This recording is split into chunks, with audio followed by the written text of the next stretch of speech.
হঠাৎ পাশের ঘরে হলো একটা অভাবিত শব্দ।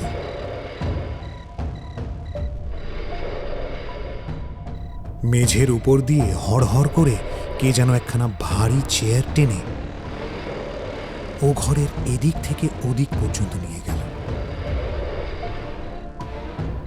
ও ঘর মানে সফটুনস FM বাংলা চ্যানেলে আপনাদের জানাই আমন্ত্রণ। আজ আমরা আপনাদের কাছে নিয়ে এসেছি হেমেন্দ্র কুমার রায়ের লেখা রুদ্রনারায়ণের বাগানবাড়ি। সময় সময় নাকি কেঁচো খুঁড়তে সাপ বেরিয়ে পড়ে। আমারও একদিন ওই দশা হয়েছিল। মাছ ধরতে গিয়ে ডাঙায় টেনে তুলেছিলুম। না থাক, ঘটনাটা গোড়া থেকেই বলা ভালো। আমার কাছে মাছ ধরতে যাওয়া হচ্ছে একটা নেশার মতো। মাছ পেলে তো কথাই নেই, কিন্তু মাছ না পেলেও আমার আনন্দ ম্লান হয় না। সারা বেলা মেঘ মেদুর আকাশের তলায় নীল সরোবরের পাশে গাছের সবুজে সবুজে আলো ছায়ায় ঝিলিমিলি দেখতে দেখতে বাতাসের গান শুনতে আমার বড় মিষ্টি লাগে। তাই কোথাও কোনো পুকুরের খবর পেলেই ছিপ কাঁধে করে ছুটি। সন্তোষ খবর দিলে তাদের দেশে এক পুকুর আছে যার জলে 50 বৎসরের মধ্যে ছিপ পড়েনি এবং মাছ আছে হাজার হাজার। আমি বললুম, এমন আশ্চর্য পুকুরের কথা তো কখনো শুনিনি। পুকুরের অধিকারী গোড়া বৈষ্ণব বুঝি? সন্তোষ বললে, ঠিক উল্টো, তারা গোঁড়া শাক্ত। তবে ছিপের এমন অপমান কেন? মুর্শিদাবাদের সাগর দিঘির নাম শুনেছ তো? রাজা মহিপালের সাগর দিঘি? হ্যাঁ, 1 মাইল ব্যাপী বিরাট সেই দিঘি। তার বয়স শত শত বৎসর। তাতে মাছ আছে হয়তো লক্ষ লক্ষ, কিন্তু স্থানীয় লোকরা ভয়ে সেখানে মাছ ধরে না, এমনকি জল পর্যন্ত ব্যবহার করতে চায় না। অথচ কি যে ভয়, কেউ তা জানে না। বিভীষিকা যেখানে অজ্ঞাত, মানুষের আতঙ্ক সেইখানেই হয় বেশি।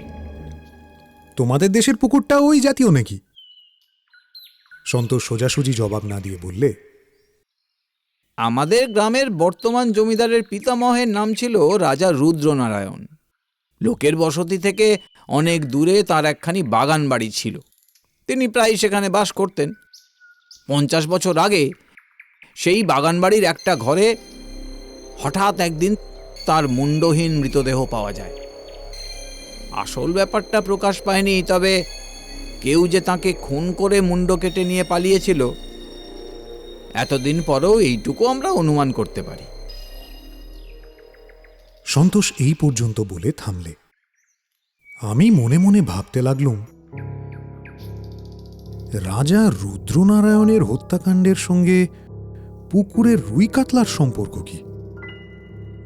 সন্তোষ আবার মুখ খুললে, বললে, সেই সময় থেকেই ও বাগানে কেউ বাস করে না, তার পুকুরের কেউ মাছও ধরে না।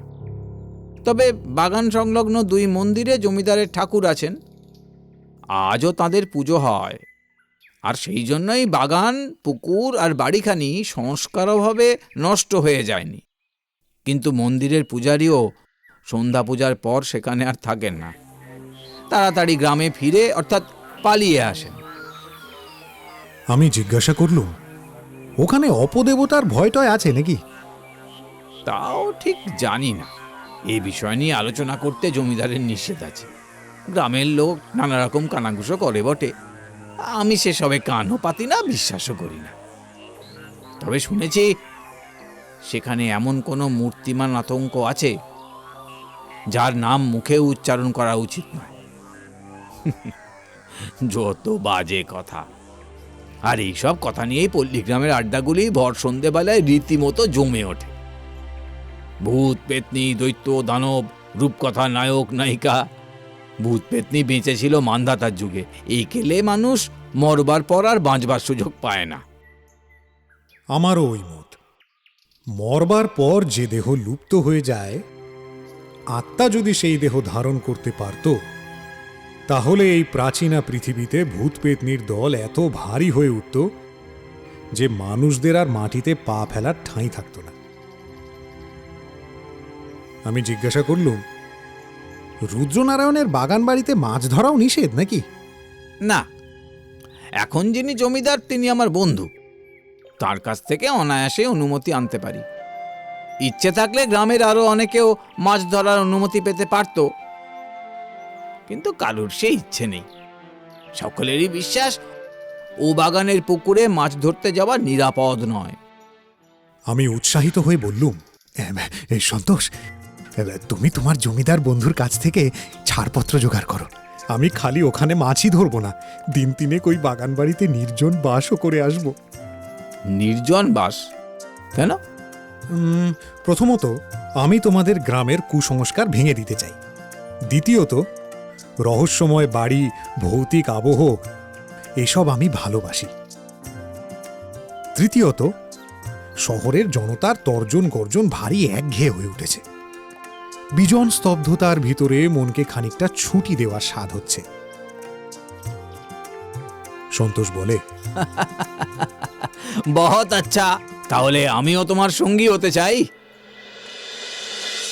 রাজা রুদ্রনারায়ণ নিশ্চয়ই কবিদের মতন নির্জনতা প্রিয় ছিলেন। সাধারণ ধনীরা এমন জায়গায় বাগান বাড়ি তৈরি করেন না। বাগানের কোনো দিকে 5 মাইলের মধ্যে লোকালয় নেই। চারিধারে ধু ধু করছে মাঠ আর জলাভূমি। কিন্তু বাগানখানি যে একসময় চমৎকার ছিল, বহুকাল পরে আজও তা বোঝা যায়। পুকুরের জলও এখনো পরিষ্কার আছে। তার কারণ শুনলুম মন্দিরবাসী 2 পাষাণ দেবতার দয়া। পুকুরের জল তাঁদের নিত্য পূজার কাজে লাগে, তাই নিয়মিতভাবে তার পঙ্কোদ্ধার হয়। বাড়িখানিও শুনলুম রুদ্রনারায়ণের যুগে যেমন ছিল প্রায় সেইভাবেই আছে। বর্তমান জমিদার তাঁর পিতামহের প্রিয় প্রমোদ ভবনটিকে একেবারে হতশ্রী হতে দেননি। মাঝে মাঝে তার ভিতরে বাহিরে যে মার্জনা কার্য করেছে এটাও আন্দাজ করতে পারল। মানুষ হচ্ছে গৃহের আত্মা। পরিত্যক্ত বাড়ি দেখলেই আমার মনে হয় আত্মাহীন। এই বাড়িখানাকে দেখে তেমন বোধ হলো না। মনে হলো এখনো তার প্রত্যেকটি ইঁট প্রাণের হিল্লোলে জীবন্ত, যেন এখনো তার ঘরে ঘরে বাজছে নীরব চরণধ্বনি। বললুম, সন্তোষ, এ বাড়িতে ভুতুরে কোনো লক্ষণই নেই। দোতলার ওই কোণের ঘরটির দক্ষিণ খোলা, ওই ঘরেই আমরা আশ্রয় নেব। সন্তোষ মাথা নেড়ে বললে, অসম্ভব, ওই ঘরেই রাজা রুদ্রনারায়ণের মুন্ডহীন দেহ পাওয়া গিয়েছিল। ও ঘর তালা বন্ধ, কারুর প্রবেশ অধিকার নেই। বেশ, তাহলে ওর পাশের ঘর, ওখানে পেলেও দুঃখিত হব না।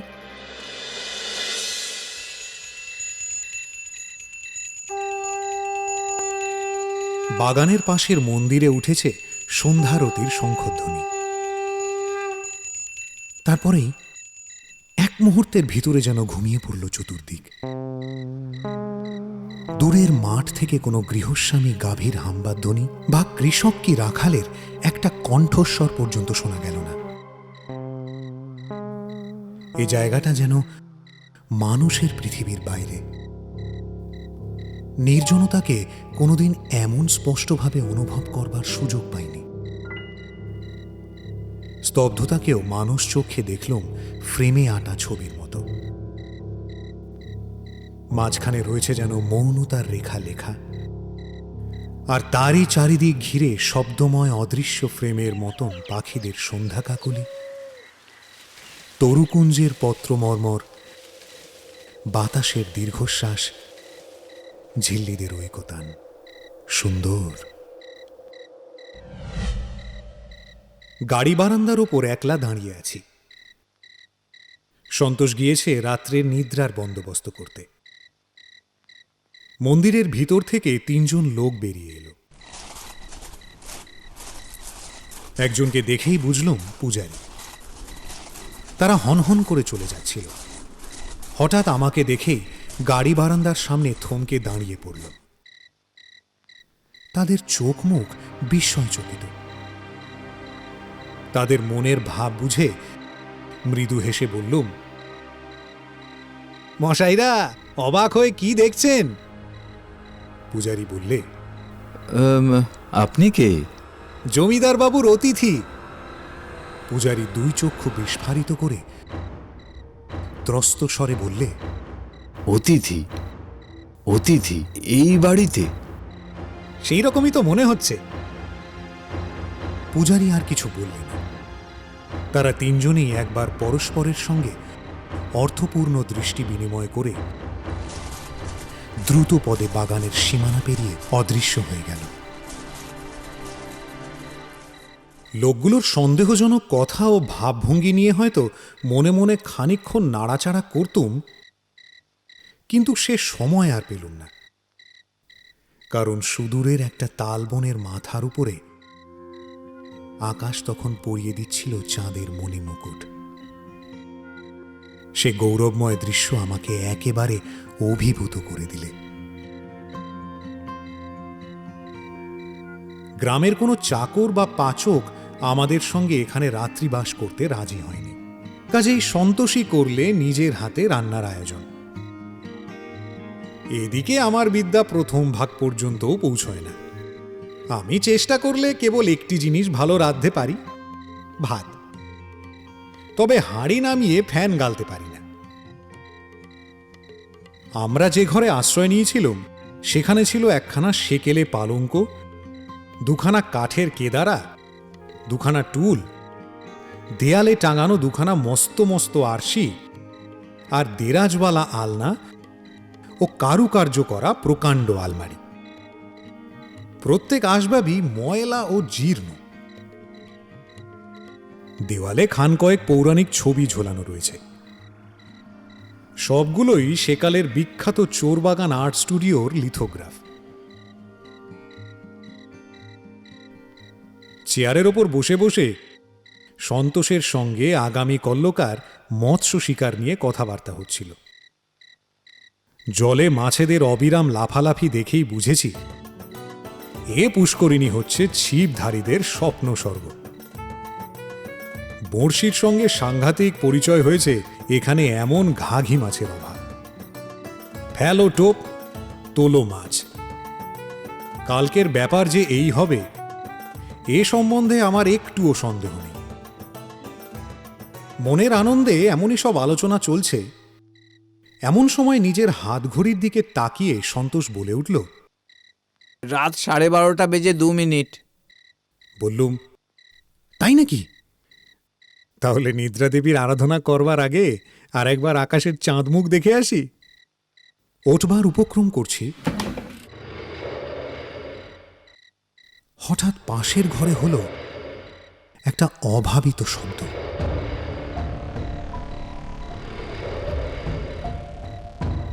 মেঝের উপর দিয়ে হড়হড় করে কে যেন একখানা ভারী চেয়ার টেনে ও ঘরের এদিক থেকে ওদিক পর্যন্ত নিয়ে গেল।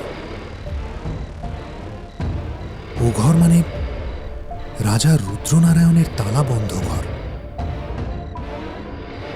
যার মধ্যে কারোর ঢোকবার হুকুম নেই।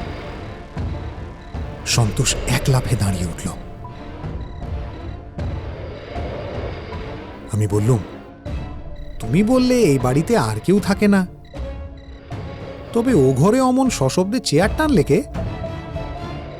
হতভম্ব সন্তোষ কোনো জবাব দেবার আগেই বাইরে কোথাও দড়াম করে একটা দরজা খোলার আওয়াজ হল। আধ মিনিট পরেই শোনা গেল সিঁড়ির ওপর দিয়ে কে যেন দুম দুম করে অত্যন্ত ভারী পা ফেলে নিচের দিকে নেমে যাচ্ছে। শব্দ খুব উচ্চ ও পাগুলো ভারী বটে, কিন্তু মনে হলো যে নেমে গেল সে মাতাল আর অন্ধ। কারণ আওয়াজ শুনলেই বোঝা যায় সে পা ফেলছে দ্বিধা ভরে ও বিশৃঙ্খল ভাবে। সন্তোষ বললে, খালি বাড়ি পেয়ে নিশ্চয়ই এখানে কোনো বদমাইশ এসে বাসা বেঁধেছে। চলো দেখে আসি। এরপরে সমস্ত ঘটনা ঘটল ঠিক বায়োস্কোপের ছবির মতোই দ্রুত। ঘরের কোণ থেকে আমার মোটা লাঠি গাছা তুলে নিয়ে সন্তোষের সঙ্গে আমি তাড়াতাড়ি বেরিয়ে পড়লুম। নিচে নেমে গিয়ে দেখি বাড়ির সদর দরজা খোলা। অথচ এ দরজা আমি আজ নিজে হাতেই বন্ধ করে তবে উপরে গিয়েছি। কিন্তু বাগানে বেরিয়ে দেখি কেউ কোথাও নেই। কাছাকাছি এমন কোনো ঝোপঝাড়ও দেখলুম না যার ভিতরে বা আড়ালে কেউ লুকিয়ে থাকতে পারে। পূর্ণিমার চাঁদের আলোয় চারিদিক ধপধপ করছে। ঘাস বিছানায় একটা পাখি বা বিড়াল পর্যন্ত থাকলেও নজর এড়াতে পারবে না। তবে বাড়ির ওপর থেকে এইমাত্র সশব্দে যে নেমে এসেছে, এর মধ্যে সে কোথায় গিয়ে গা ঢাকা দিলে? সবিস্ময়ে এদিক ওদিক চাইতে চাইতে নজর পড়ল পুকুরের দিকে।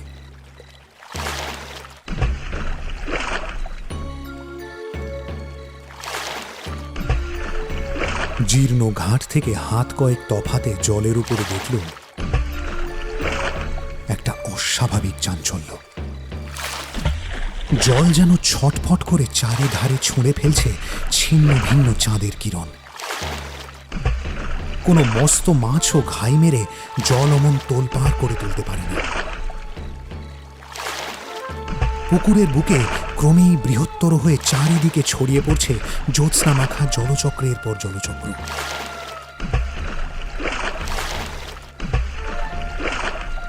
সন্তোষও দেখতে পেলে। দুজনেই ছুটে ভাঙা ঘাটের ওপর গিয়ে দাঁড়াল। প্রথমটা আর কিছুই দেখতে পেলেন না। তারপর আচম্বিতে ভেসে উঠল মানুষের দুখানা হাত, যেন কোনো জলমগ্ন লোক তলিয়ে যাওয়ার আগে অসহায়ভাবে দুই হাত ওপরে তুলে প্রাণ বাঁচাবার ব্যর্থ চেষ্টা করছে। দ্রুতপদে ঘাটে গিয়ে নেমে গেলুম জলের ভিতরে। ক্রমে আমার বুকের উপরে জল উঠল। আমি সাঁতার জানি না, আমার পক্ষে এর বেশি এগিয়ে যাওয়া অসম্ভব। ব্যাকুল হাত দুখানা জেগে আছে তখনও জলের উপরে, যেন তারা কোনো অবলম্বন খুঁজছে। হাত দুখানা হঠাৎ একবার অদৃশ্য হল। ভাবলুম লোকটা বোধহয় একেবারেই তলিয়ে গেল। কিংকর্তব্য বিমূঢ়ের মতো দাঁড়িয়ে আছি। হঠাৎ দেখি দুখানা হাত একেবারে আমার কাছে এসে ভেসে উঠেছে। দুই হাতের দুই মুঠো একবার খুলছে, একবার বন্ধ হচ্ছে, যেন তারা আর কিছু না পেয়ে শূন্যতাকেই ধরবার চেষ্টা করছে। আমার হাতে ছিল লাঠি। তাড়াতাড়ি লাঠিখানা এগিয়ে দিলুম এবং সঙ্গে সঙ্গে অনুভব করলুম আমার লাঠি ধরে জলের ভিতর থেকে কে যেন সজোরে টান মারছে, প্রচণ্ড টান। সেই বিষম টান আমি সামলাতে পারলুম না। আরো খানিকটা এগিয়ে গেলুম এবং জল উঠল প্রায় আমার গলার ওপরে। নিজের প্রাণ বাঁচাবার জন্য হাতের লাঠি ত্যাগ করবার উপক্রম করছি। এমন সময় পিছন থেকে সন্তোষ আমাকে দুই হাতে প্রাণপণে জড়িয়ে ধরলে। তারপর আমাকে যত জোরে পারে টানতে টানতে সিঁড়ির ওপর দিকে নিয়ে চলল এবং সঙ্গে সঙ্গে আমার লাঠির অন্য প্রান্ত ধরে জল থেকে ঘাটের ওপরে টলতে টলতে এসে উঠল আর এক মনুষ্য মূর্তি। নিরাপদ স্থানে উঠে হাঁপাতে হাঁপাতে বললুম, সন্তোষ, ভয় নেই, আমার কিছু হয়নি। কিন্তু কিন্তু ওই লোকটিকে দেখো, ওর অবস্থা বোধহয় শোচনীয়। মূর্তিটা তখন ঘাটের ওপর ধাপে এসে লম্বা হয়ে শুয়েছিল।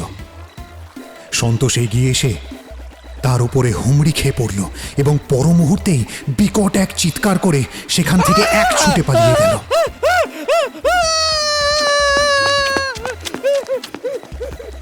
সেরকম প্রচণ্ড চিৎকার জীবনে আমি কখনো শুনিনি। আমার সর্বাঙ্গ হয়ে উঠল রোমাঞ্চিত। বিদ্যুৎ আহতের মতো আমি উঠে বসলুম এবং তারপরে স্তম্ভিত নেত্রে আমি দেখলুম ঘাটের ওপর শায়িত এক আড়ষ্ট নিশ্চেষ্ট দেহ। তার হাত আছে, পা আছে এবং অন্যান্য অঙ্গ প্রত্যঙ্গ সব আছে, কিন্তু স্কন্ধের ওপর নেই কেবল তার মুন্ডু, সে হচ্ছে কবন্ধ। কবন্ধ, কবন্ধ। সফটুনস এফএম বাংলায় শুনলেন হেমেন্দ্র কুমার রায়ের লেখা রুদ্র নারায়ণের বাগানবাড়ি। গল্প পাঠে দিব্যেন্দু কুণ্ডু, অন্যান্য চরিত্রে রয়েছেন অঞ্জন রায়চৌধুরী, শব্দগ্রহণে মিলন কুমার প্রধান, ধ্বনি পরিকল্পনা ও স্পেশাল এফেক্টস সুমন দত্ত, পরিকল্পনায় বিশ্বজিৎ মুখার্জি, সামগ্রিক পরিচালনায় সৌরভ মণ্ডল, প্রচার ও অলঙ্করণে সফটুনস।